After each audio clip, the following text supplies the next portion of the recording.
If you've applied for a PhD, there's every probability that you would be invited for an interview. So one of the processes you would need to go through before you get admitted into any PhD program in anywhere, be it in the UK, in Canada, in Australia, in Europe, or anywhere, you would have to go through an interview process. And this interview process is one of the ways to determine if you are fit for the PhD program or if you're going to even get the admission at all. When I applied for my PhD, I applied to schools in the US. I also applied to schools in the UK. I think I applied to like 4 schools in the UK, and I did interview for every single one of the schools. So I'm going to share my experience with you in this video, and I'm going to tell you some of the questions that you should anticipate in your PhD interviews and how to answer these questions perfectly. Based on my experience, the first question that I was asked across all the schools that I applied to is that tell us about yourself. That's the first question that I was asked. And this question is very tricky. Personally, I don't like this question because sometimes it's hard to differentiate between what to say and what not to say, especially in the context of studying, in the context of applications, be it for job interviews, be it for school. But then there's nothing you can do about it. You will be asked this question because they're just trying to get to know you. They're trying to pick out 1 or 2 things from whatever you would say that would help them make a decision about your application. In any interview, in any situation, in any scenario whatsoever, the best thing to do is to talk about your personality and link it with what you're applying for. This is the smartest way to go about it. The second question they asked me when I was interviewing for my PhD is, why do you want to do a PhD? I have spoken about this in one of my videos. I will link this up here. If you need to, some of the things that you need to know before you go for a PhD program. Your interviewers would want to know why you want to do a PhD. They want to know why you're applying for the program. Sometimes this question would even come before they ask you to tell them, before they ask you to tell them about yourself. Most times they just go straight into the point and tell you to tell them why you're applying for a PhD. So when I was asked this question, because I was applying for a PhD in child rights, protection of child rights, I basically just told them why I was applying for the program. I told them that I had a passion for children and I do not like to see children's rights being infringed upon in any way, because I had done something similar in my master's program and I had written a dissertation in the same area. I just told them that I wanted to I told them that I wanted to go further in exploring the concept of child rights in the context of mega sporting events, and that was what I did.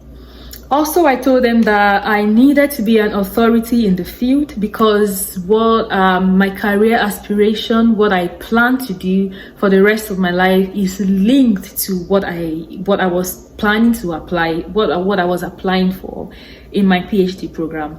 And this was a perfect answer. If someone asks you if someone asks you in an interview that why are you applying for a PhD, it's always better to link it up with your career projection, your career aspirations, and everything that you want to do that is that can be attached to what you're applying for.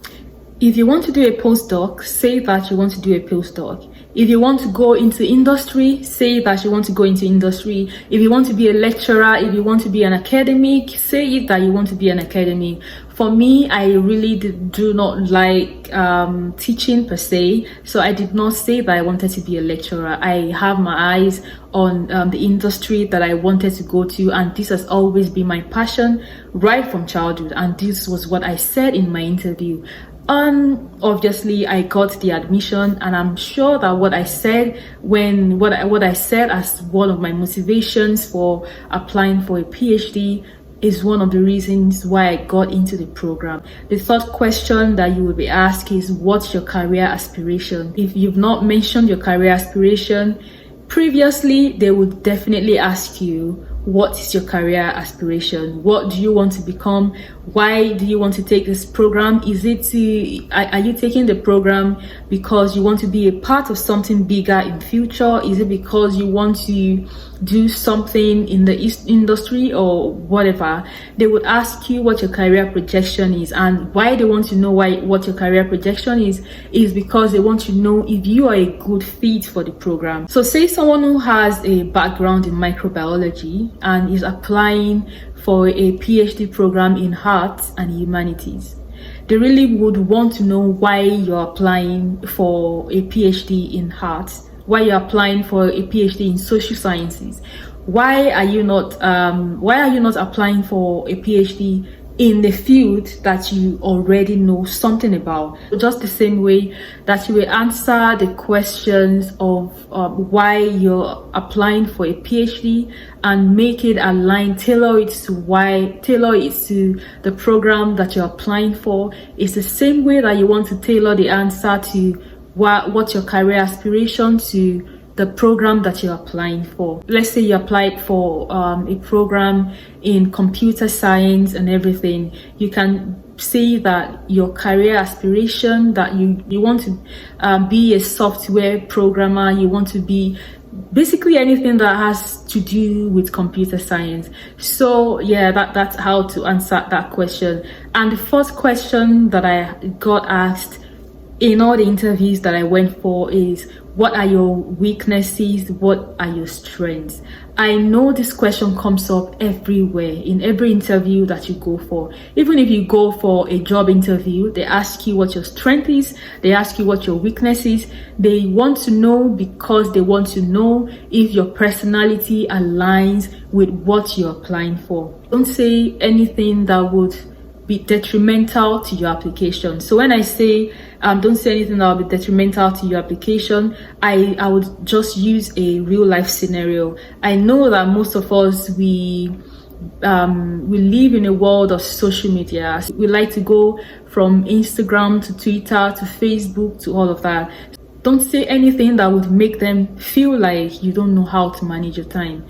So for example, someone would say that my weakness is that I scroll, I spend too much time on social media. No, don't say that, because they want someone who would know how to manage their time. They are looking for skills that you have. When they ask all these questions, they are also trying to look for all the skills that you have. They are trying to look at the skills that you're going to bring on board. So they want to know if you can manage your time. They want to know if you can collaborate. So if you're an introvert and you don't like to work with people, don't say that you're an introvert and you don't like to mingle with people. There are so many other things that you can say. You're not lying, but you're not saying some of the weaknesses that you have that can jeopardize your admission process.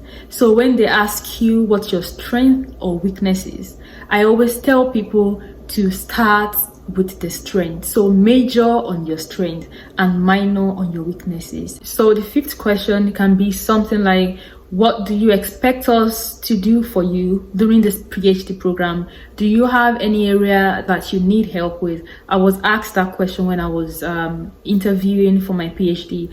And one of the things that I said, I just came out, I was very honest with them that I needed help in so many areas. I needed help with presentation skills, I needed help with how to do systematic literature reviews. I had read something about that. No, I had a friend who was doing systematic literature review in his PhD, and I did not know what that was. I did not know how that would work for me. So I just told them that I needed help with how to do systematic literature reviews. I needed help with my methodology. I needed help with research methods.